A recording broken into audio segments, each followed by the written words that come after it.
Hello, Jumbo. My name is David, Education Specialist for the Detroit Zoo. Thank you for joining us for the virtual dose of vitamin Z. So today we have a really good one. And this is a story about the eland. And the eland is the largest animal or largest antelope in Africa. As we can see right back here, that is a big male eland. So they are found south of the Sahara. They once spread all over Africa, but then they so happened that they are no longer found in those places like the deserts, mostly in the tropical areas, in the not tropical areas, but mostly savanna grassland, very dry savanna bushlands, all the way from the equator down towards southern Africa. So you've heard of you have heard of we talk of a cook.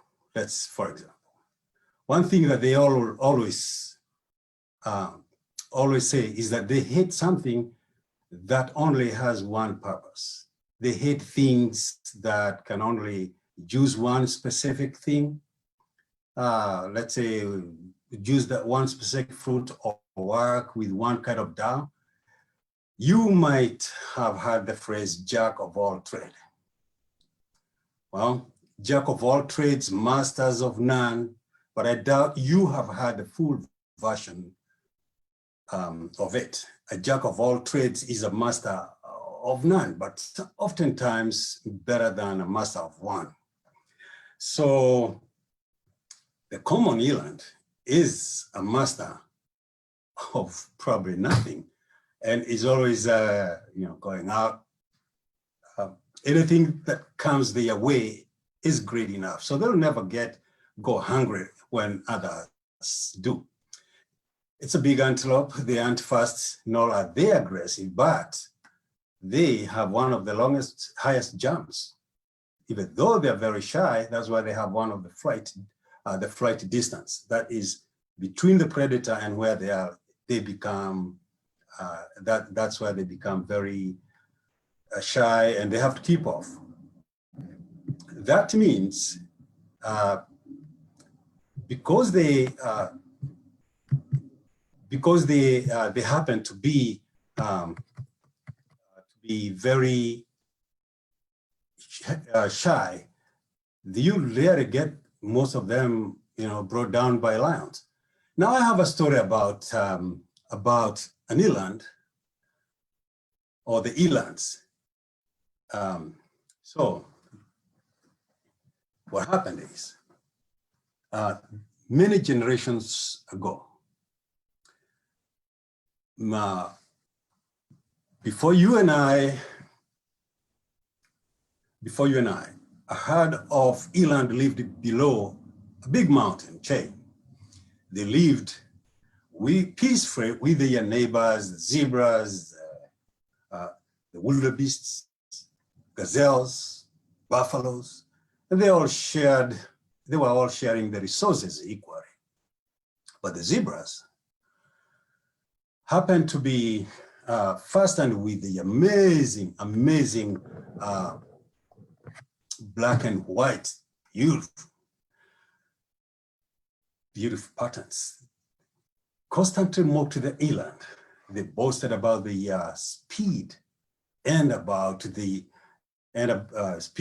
how pretty they were. They were always, showing off. And with all these, they thought they were the prettiest. The wildebeest too mocked them.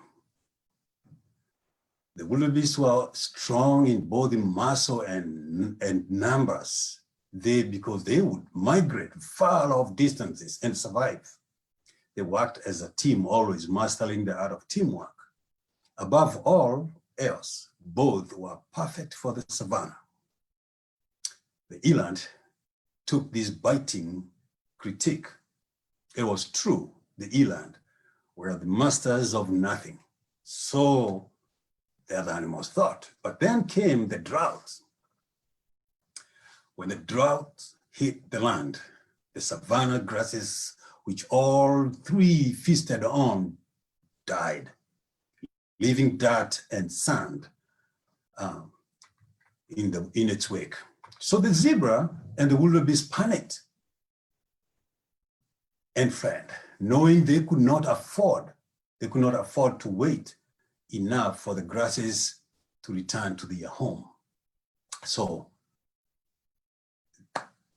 but the eland did not flee.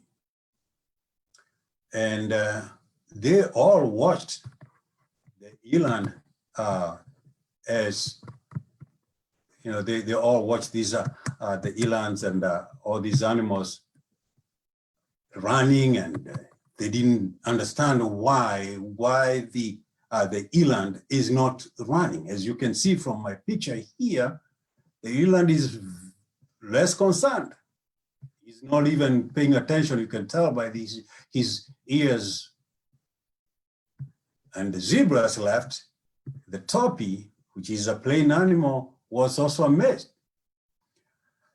But the wildebeests, as we can see them here, the land was, there was no food scratching the ground. They decided to gather, come together, and make the long journey wherever where they could find food.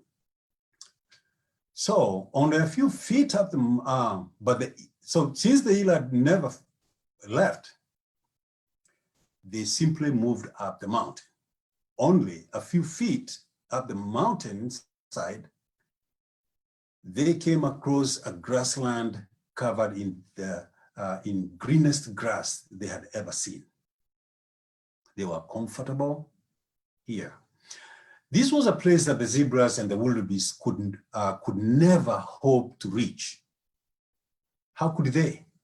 They are not very good climbers. Yet they boasted of being they have muscle, they are pretty, they have everything.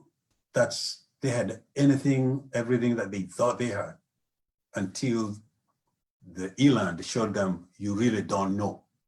In being masters of nothing, but comfortable in almost every home, the eland found a new home sooner than any of their neighbors. They were happy being a jack of all trade. Now, who has the last laugh then? It's the eland. He's laughing. As they say, he who laughs last laughs best. And the eland was the one who was left laughing at the other neighbors who had to make a long journey. Now, here we come back to the Detroit Zoo. At the Detroit Zoo, we meet up with Brad and Clover, the big sister, who came here in 2007. And the Elands came here in 2012. But the big sister, Clover, was born in March 2007, while the younger brother, Brad, was born in February of 2008.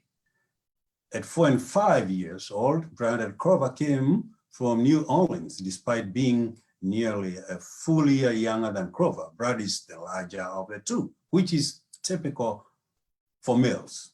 Both live in the African grasslands near the back of the Detroit Zoo. Actually, that area where the lions are, giraffes, all those African animals near the rhino, that's where you'll find Clover and Brad. Thank you very much for the story, for listening to my story, For this and more virtual dose of vitamin Z, please log into Detroit Zoo Facebook and DetroitZoo.org website, and you will be able to enjoy as many of the stories and many more from our education staff. There's always something out there every day.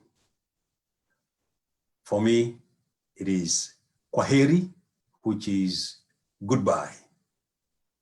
Until then, enjoy yourselves.